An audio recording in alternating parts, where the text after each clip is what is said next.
So ngayon ay magra-ride tayo papuntang Maliko. Oh wow! Wow! Welcome to Maliko Viewpoint. Para sa breakfast natin, tosilog and kaping barako. Oh, Maliko Viewpoint. Ah, dito pala yon. Ay, oo nga, ito nga. Ito. Naubos ba natin? Oo nga, naubos natin.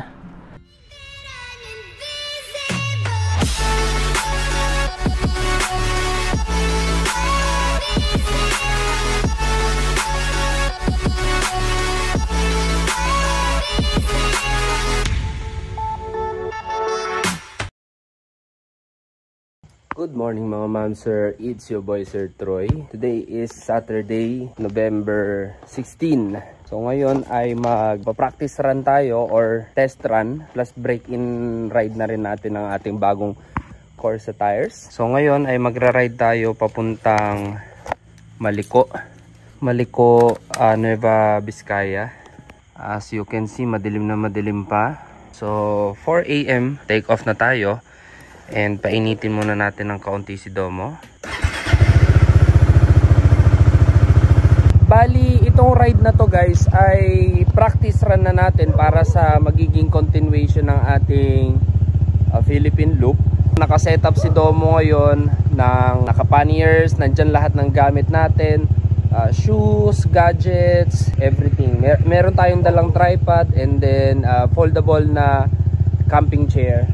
Full gear din tayo. So ito na yon, yung pinaka gamit natin lahat. Practice run lang tayo, mag-iikot lang tayo ng Maliko.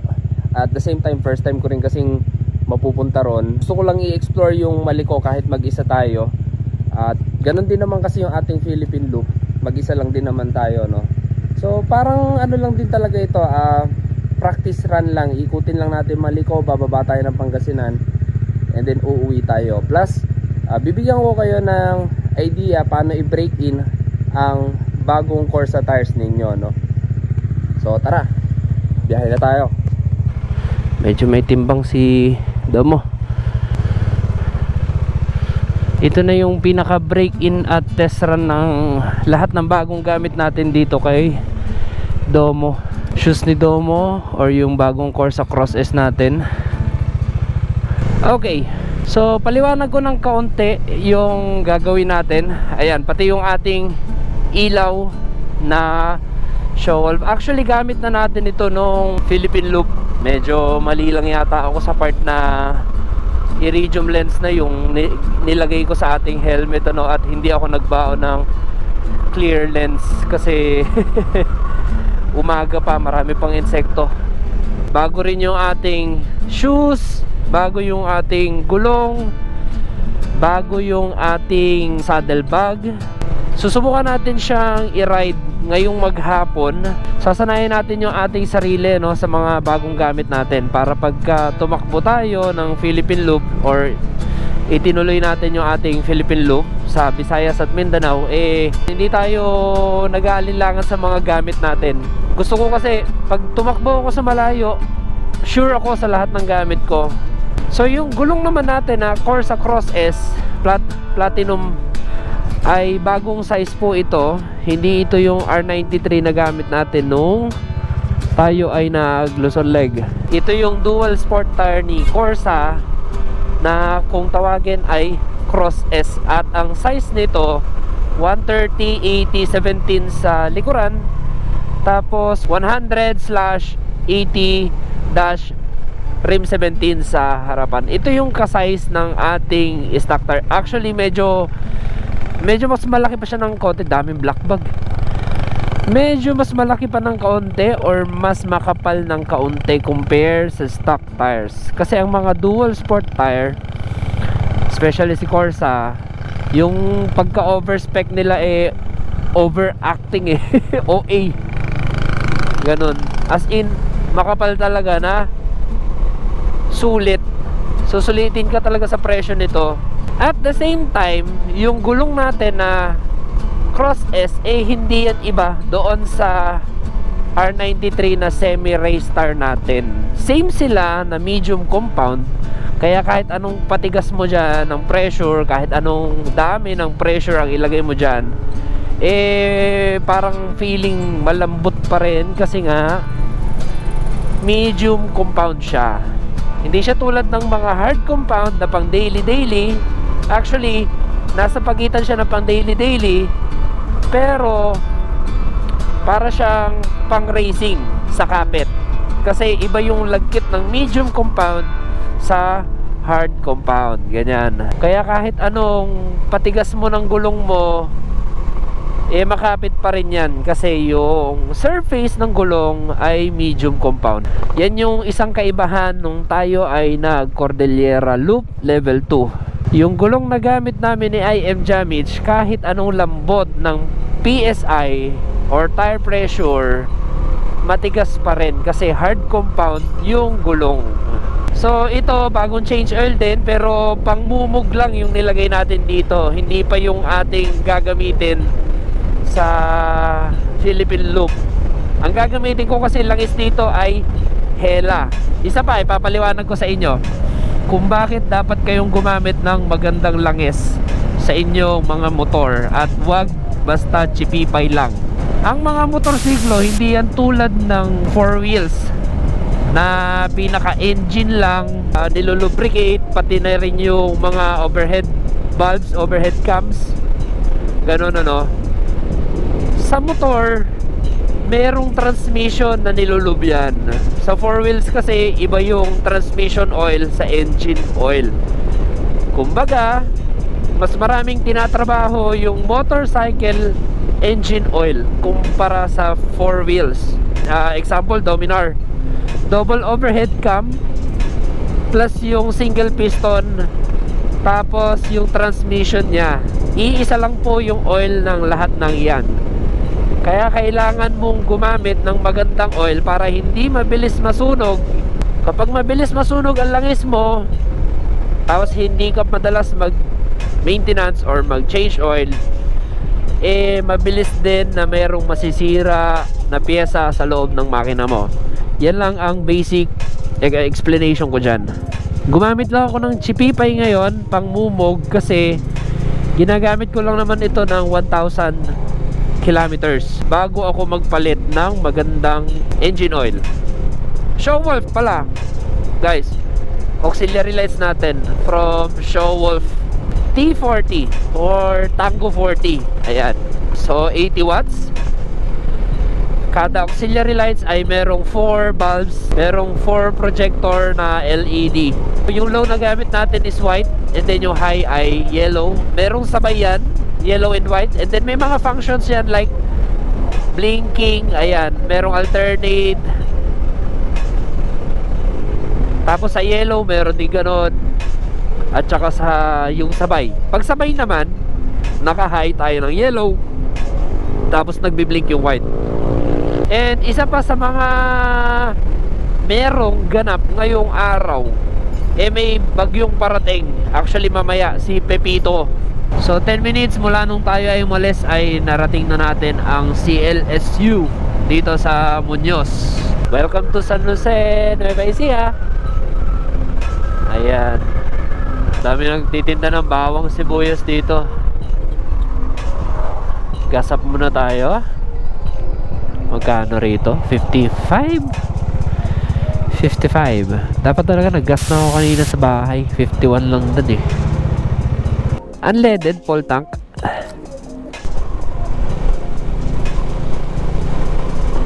Yeah! Lakas nito mo pumatak. Woo! Grabe guys, ang laki ng buwan. OMG, hindi ko na kaya ginaw. Kaya instead na mag jacket tayo, windbreaker or pwede kapote, para at least kahit pa paano hindi nyo naalisin yung inyong riding jacket.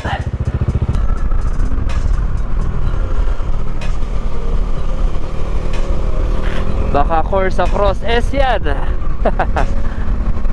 Oh my gosh, iba talaga tiwala ko sa mga dual sport tire.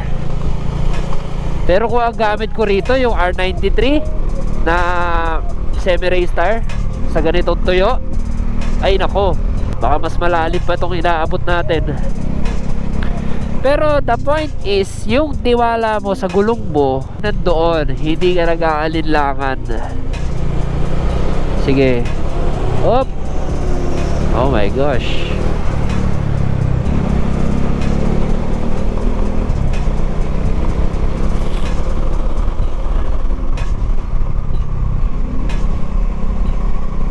Ayun o, kahit basa, medyo maliwanag na. At malapit na tayo sa Balete Pass, or mas kilala bilang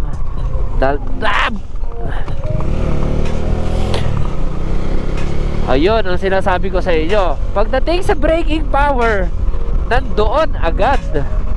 Kasi hindi ka dudulas kahit kita nyo, pupreno ako, naka-lead tayo po yung preno, no? Yon ang sign ng maganda at makapit na gulong. Ay, buset. Ang daming butas. Bakit ganoon? Nakakagulat. Pero sa Philippine loop, syempre di tayo ganyan magpapatakbo. Pinapakita ko lang sa inyo yung kapasidad ng ating gulong, ano?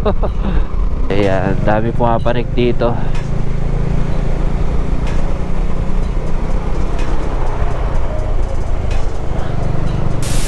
Ganda ng bundok. May liwanag na.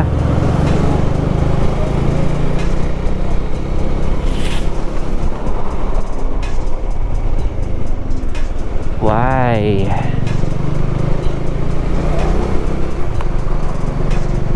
Puno ang laman nito, kaya ganyan. So ayan, medyo nagta-traffic lang sila ng ganyan dyan.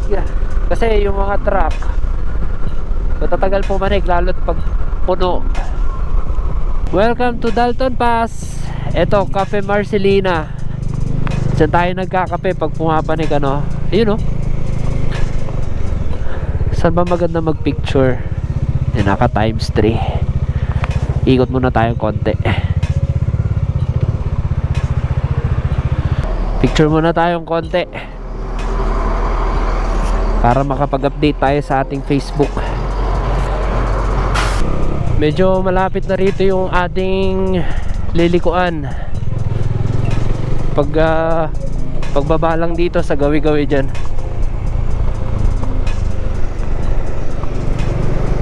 Ayan, marami na rin mga nakahinto rito.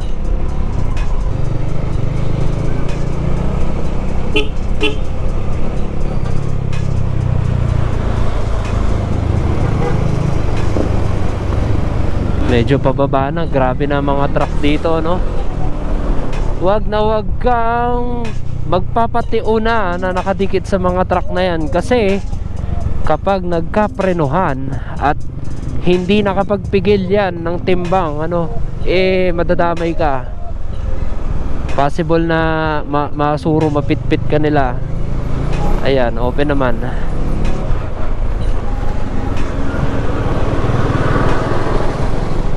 Alright, welcome to Santa Fe. Gusto kong malaman kung saan yung papunta ng Maliko. Pamilihang bayan ng Santa Fe. Ayan, hanggat walang truck, ano. Wala pa kasi ako nakikitang signage. Tapos wala namang internet dito. Kaya ayan, may signal pero walang internet.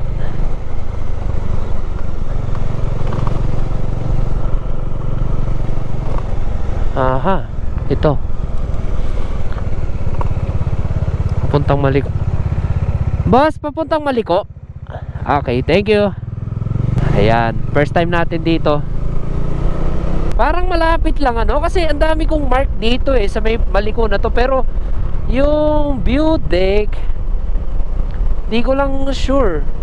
Basta ito, pababa ito guys ng Umingan or Tayug. So bibisitahin lang natin yung Maliko viewpoint, konting photoshoot, kape, kain, ganyan, at bababa na rin tayo agad.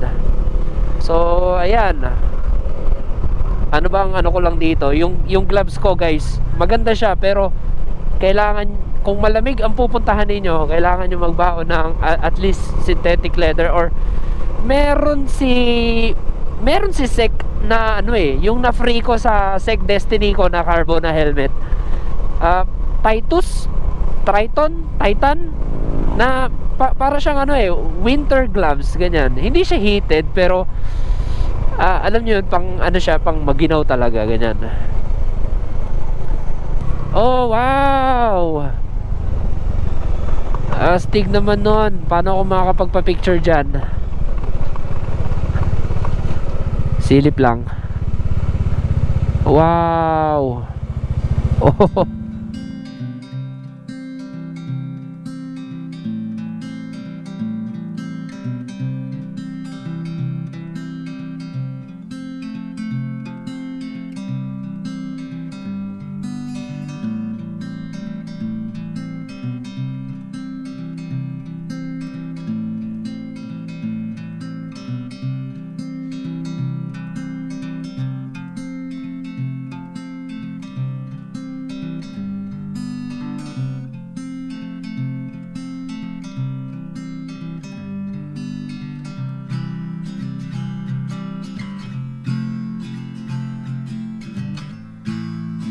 Tapos mahamog pa, no?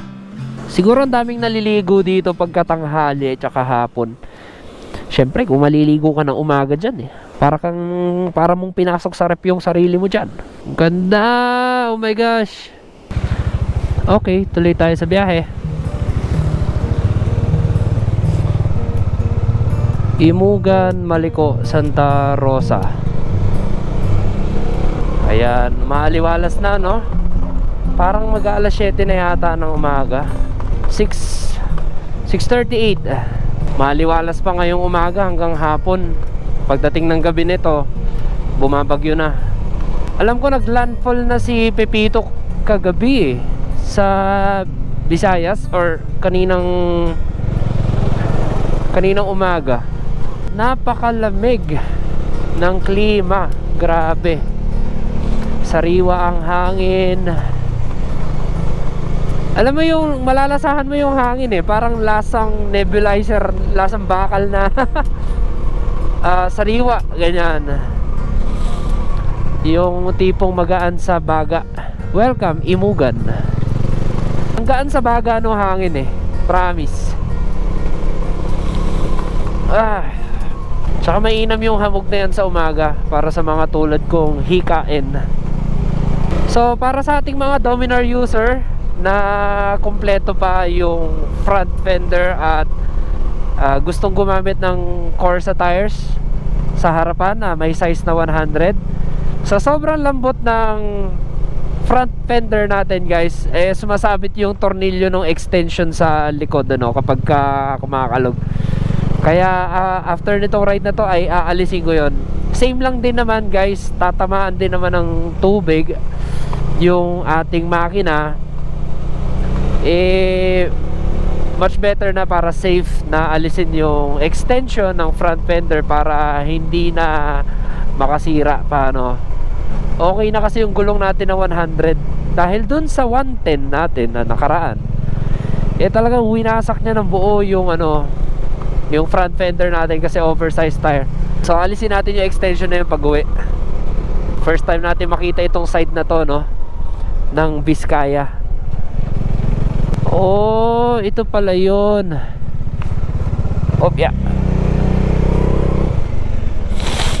Imugan Viewpoint.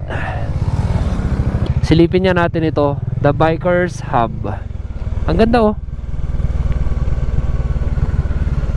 Total saglit lang naman pala biyahihin ito. Meron pa to Imugan Viewpoint. Imugan Viewpoint. Picture na rin tayong konti siguro dito. Oh wow! Amazing! Ang ganda Imugan Viewpoint. So ayan, pakita lang natin ng konti. Hindi na magpapalipad ng drone dito kasi ang target ko talaga na marating ay Maliko. Medyo nagugutom na rin ako Tubig-tubig pa lang yung inaano natin. Welcome to Imugan. Merong nakalagay dito guys, ano, parang 3 beses ko nang nakikita yung sign ng ano, tawag dito, warning, fault line area. So, di ba ang fault line parang ano yun? Yun yung bitak sa lupa na malaki. Like yung sa Abra. Tama ba ako? Fault line area pala itong Imogan. Imogan Falls. Meron naman pala mga ibang pupuntahan dito. Kaso syempre pag mga falls yata hinahike eh. Sabi sa akin ng mga tropa, kaya tinawag na Maliko ito kasi madami nga namang liko. Liko-liko. Kaya tinawag na Maliko. Kainan, kapihan. Imagine mo, nandyan lang ako sa baba sa Talavera. Hindi ko pa napanik ito. Halos kumpleto ko na ang north. Halos nadaanan ko na lahat. Nadaanan ko na yung Quirino Pass, Besang Pass, Tabuk. Nakarating na rin tayo ng Apari. Itong Maliko lang na nasa tabi ko, hindi ko pa napuntahan. Ngayon pa lang. Grabe ang lamig. Nangangatog talaga ako. Hindi ubra yung jersey at riding jacket lang dito. Kailangan naka-hoodie ka talaga. Ay, nakakangatog, grabe. Parang ang temperature dito sa taas mga 16, 18, something na ganyan. Para siyang malapit-lapit na sa tinok yung lamig. Grabe. Ayun, sila nga mga lokal, oh, naka-jacket, oh. Hindi na ako nag-navigation dito kasi walang signal. Parang smart or talk and text lang yata yung meron dito. Di ko lang sure yung Globe, pero yung DITO sure wala. Sakura Cafe. Ayos ah. Yung mga ganun-ganun pala dito. Morning po. Barangay Maliko. Dito ba yun? Maliko Viewpoint. Saan pa Maliko Viewpoint? Zamora Homestay, 300 per head. Dito po yung viewpoint. Dito po yung Maliko Rock View. Viewpoint dito pa po. Ano pong meron dito? Sa loob siya may Japanese ride sa taas. Okay. May pine forest kami dun sa kabilang barangay. Medyo malayo sir, 3.5 kilometers. Dito ang daan. Dito sa left side sir. Okay, left. Mga pine trees dun sir. Okay. May private naman natin ang tunto. Okay. Pero ang viewpoint talaga doon. Doon sa kamay. Okay. Ano po itong Japanese shrine? Monumentum sir. Parang monumento ng Hapon. Okay. May entrance po. Environmental fee lang sir, 20. 20. Sige. Bisitahin na rin natin. May pagbibigyan po to sa taas o wala po? Sisita po sa inyo sir. Okay. Thank you po. Monumento raw ng Hapon nung basta yun. Sige, subukan nating ipanik. May mga scooter nga nagsipanik eh.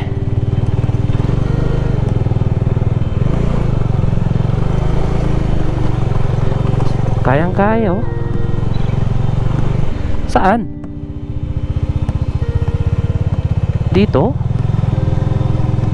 Ayun yung Monument Shrine. Ayos may swimming pool dun oh. May resort. Oh, may school pa dun oh. Dami palang makikita rin talaga dito sa Maliko. Japanese Shrine. Ang namali ako ng panik ng kaunti ah.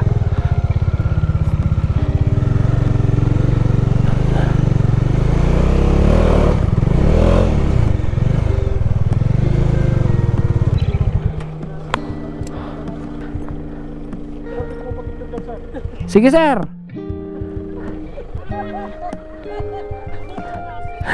Ayun, may nagpa-picture pa oh. Bigyan natin sila sticker mamaya. Silipin lang natin real quick ito. Japanese Shrine. Okay, ganito lang pala siya. Monument nga lang. Morning po. Hello, good morning. Apo.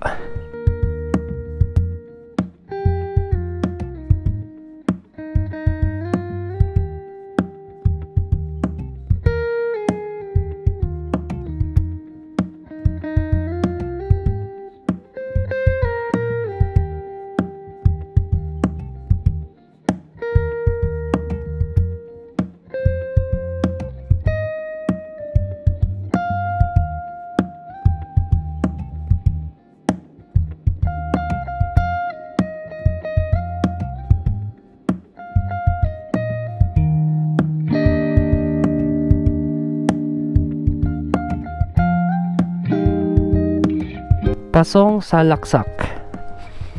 Salaksak Pass. Ayan. Ay, ito ang daan niya papunta ron. Oh, meron palang maliit na ano dito, oh. Community. Ayan. Ride safe po. Thank you po. Ang ganda dito, guys. At ang lamig.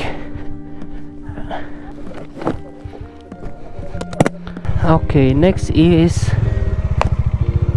Maliko Viewpoint. May mga nagpapatayo na dito, oh.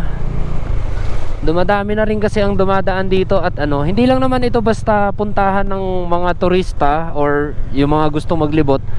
Ano rin kasi ito, guys, dugtong ito ng Pangasinan dito sa Biskaya, no. Malaking tulong ito para sa mga magpapabalik-balik ng Biskaya at Pangasinan. Instead na dito ka pa dadaan sa San Jose, Lupao, Umingan, eh dito ka na lang dadaan sa may San Quintin or yung pababa nito sa Tayug, ganyan. Actually hindi Tayug, eh, parang lagpas pa ng Tayug, ganyan, no. Maliko Drug Mart, Maliko Gas Station,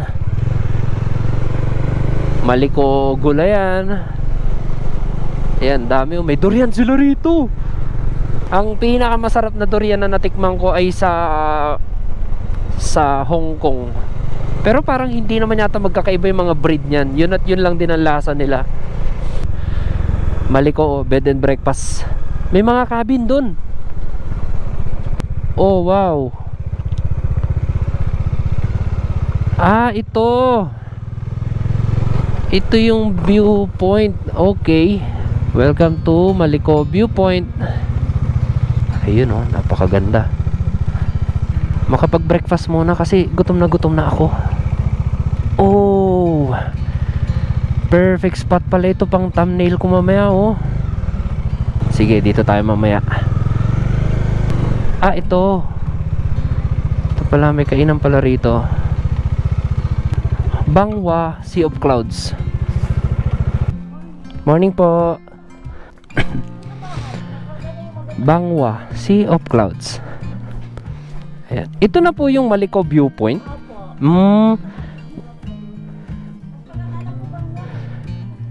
Wow. Ang ganda rin dito. Tsaka ang lamig. Opo. Para sa breakfast natin, tosilog and kaping barako. Okay. So nag-photoshoot tayo ng konti dito. At ayan ang view. Napakaganda. So hanap tayo ng ibang pwesto. Okay. So maswerte sila ate na may kainan dito kasi nag-iisa lang sila sa ngayon. And then ito palang malaking building na to ay tourism office pala yan. Mga 45 to 1 hour daw ang biyahe rito, pero estimation yon. At least ganon ang idea. So hanap tayo ng ibang spot para makapagpa-picture kasi nagiging crowded na dun sa pwesto ko natin, ano. Ito pa, oh, daming tindahan ng gulay dito. Oh, Maliko Viewpoint. Ah, dito pala yon. Ito ba talaga yon? Ay, oo nga, ito nga. Sige. Oh, may dikitan ng sticker dun. Sige, dikit tayo ng sticker. Ito pala yung pinupuntahan. Ito yung hinahanap ko na ano eh, na kainan. Ang daming rider. Dito nagpuntahan yung iba. Dito tayo sa madaling makita. Ito. And shout out to Imprint Customs. Pang matagalang sticker. Since nung natanggap natin yung Imprint Customs, ano, nung naging ambassador tayo. Oh, ito yung Rusin Adventure X, oh. Tingnan nyo to. Hanggang ngayon nandito pa rin itong sticker na to. Ayan. Hindi nangungupas or tumutuklap. Ito pala yung Rusin Adventure X, oh. Yan, pasok tayo. Tignan natin.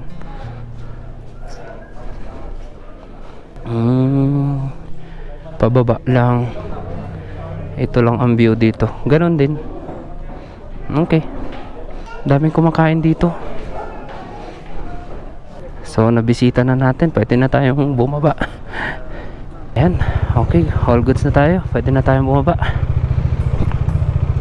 Maliko Viewpoint Eatery. Dati ayaw ko pang puntahan itong Maliko na to, no?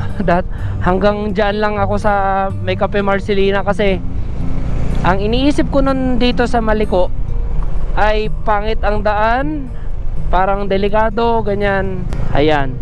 So, update ko lang kayo ng kaunti sa mga gamit natin na ginagamay ngayon. So, gulong, bagong gulong. Na-break in na yan. I think mayroon ng 100 kilometers yung natakbo natin kasi si Talavera hanggang sa Santa Fe, sa arko ng Nueva Ecija, nasa 90 na yun eh. Napakabisa ng gulong natin.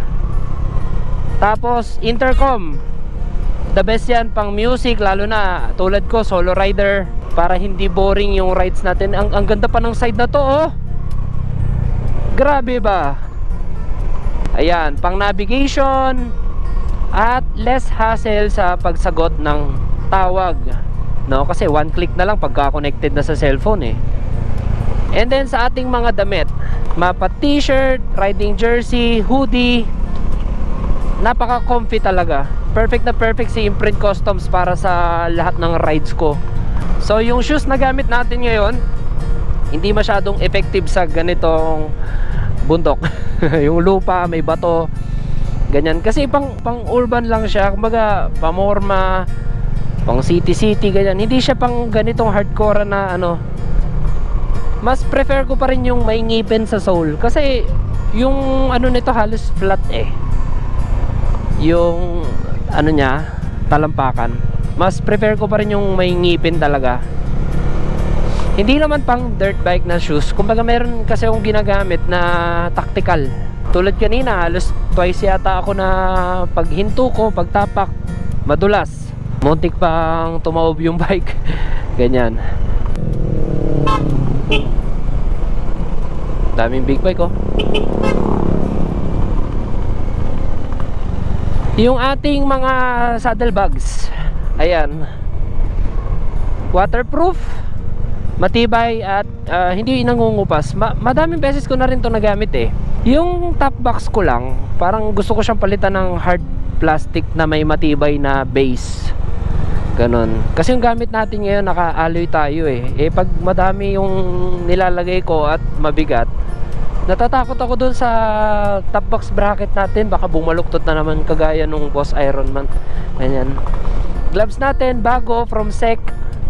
Very comfy. Pag maginaw lang talaga maginaw. Pero maganda yung protection niya at stretchable. Hindi siya nakakainis sa balat or ano. Or yung parang, alam mo yun, hindi siya mahigpit eh. May mga gloves na parang ang kati-kati sa balat. Yan. Dito pa oh, ang dami pang ano dito, view deck. Talagang dinidevelop na nila Hillside Viewpoint. Talagang dinidevelop na nila itong lugar na to, no? Hillside Viewpoint, parang maganda ron. Kaso parang hindi makakapanik. Gusto ko sana ng konting photoshoot. Sige, tingnan natin doon. Balik tayo sa Hillside Viewpoint. Okay. Ayun ang Hillside Viewpoint. Sige. Ito trip ko itong ano na to, daan na to. Gusto ko siyang picturean ng mainam-inam. Ayan oh. Picture taker para may remember. Kainam talaga pag mayroon kang ano no, tripod. Ang dali mag-picture. Pak. Sasandalan tayo ng konti doon, no. Pak, diba? May audience pa tayo sa taas. Ganda ng daan, no. May mga barricade pa, matitibay. Kahit mataas ng araw, ang lamig pa rin dito. Oh, lalim. At hanggang dito, 1 bar pa lang yung nababawas kay Domo. Although pag na full tank na kasi siya, meron pang excess na gasolina na around 1.5 liter. Ganyan, mula doon sa full tank niya, no. Pero matipid pa rin si Domo. Okay lang din na itong Dominar yung ginamit nating pang Philippine loop, kasi hindi siya yung 400cc na malakas sa gas. Actually nakakakuha pa nga ako rito ng 30 to 33 kilometers per liter. Ang ibang 400cc ngayon naglalaro sa 25 below, ganyan, average 23 kilometers per liter. So isa talaga itong Dominar 400 sa pinakamatipid at pinakamurang 400cc ngayon, ano. So hindi tayo nagkamali na ito yung ini-register natin sa Philippine Loop at hindi tayo nag-scooter, kasi kapag meron tayong gustong habuling oras, kaya natin dahil pwede tayong bumirit, tapos malakas siya sa ahunan, ganyan. Kung nag-scooter tayo, kahit anong piga natin sa motor natin, may limitasyon pa rin. Ang ganda. Promise guys, may enjoy nyo itong maliko. Ito, break in talaga ang gulong dito. Bukod sa hindi na siya espalto, handa ipang liko. Masasagad-sagad natin yung gulong natin dito, no? Ayan, oh. Plus yung ating braking system, magagamay natin ng husto. Mumurahin lang kasi yung gamit kong brake pads, pero pag nag loop tayo, gagamit ako ng maganda-ganda. Elig siguro, sintered. Sa ngayon kasi parang nakaano lang tayo, yung regular Bendix, yung mumurahin. Di bali nang mabilis maupot, kasi dito lang naman ako nagra-ride.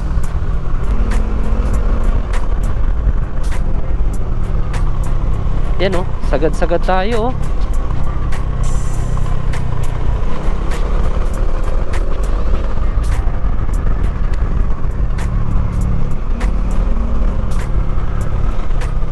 Oh, grabe yun, ang lalim. Baka Corsa tires yan. Ang maganda sa mga makakapit na gulong, hindi pitik ng pitik yung ABS. Ganon. Pag nag-brake ka, kapit agad.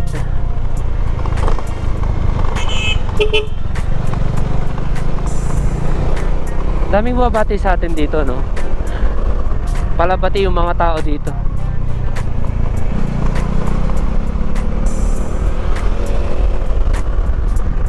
At isa pa, malakas ang Dominar 400. Subok na subok ko na yan. Ayan guys, nakababa na tayo. So bigyan ko kayo ng konting update sa gulong natin. Hinto tayo sandali sa gilid. Dito may 7-Eleven. Sakto, bili na rin tayo ng tubig.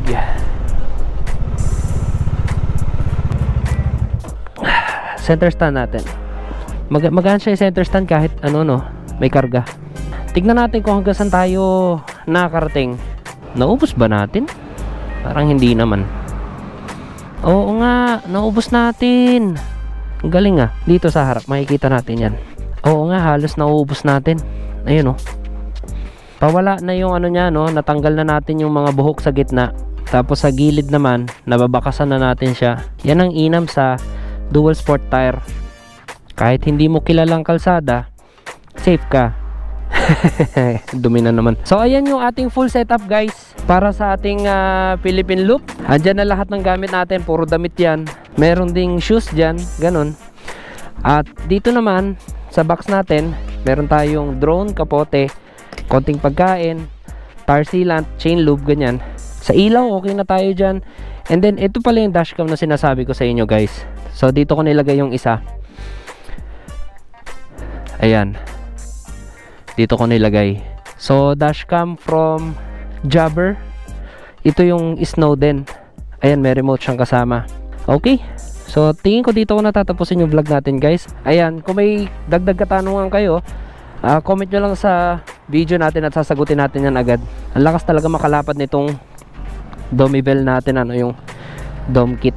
Kung gusto nyo ng mga ganitong video, motorcycle reviews, ayan, subscribe kayo sa ating channel at i-click nyo yung bell notification natin para updated kayo pag may bago tayong video. So ride safe and see you on my next one.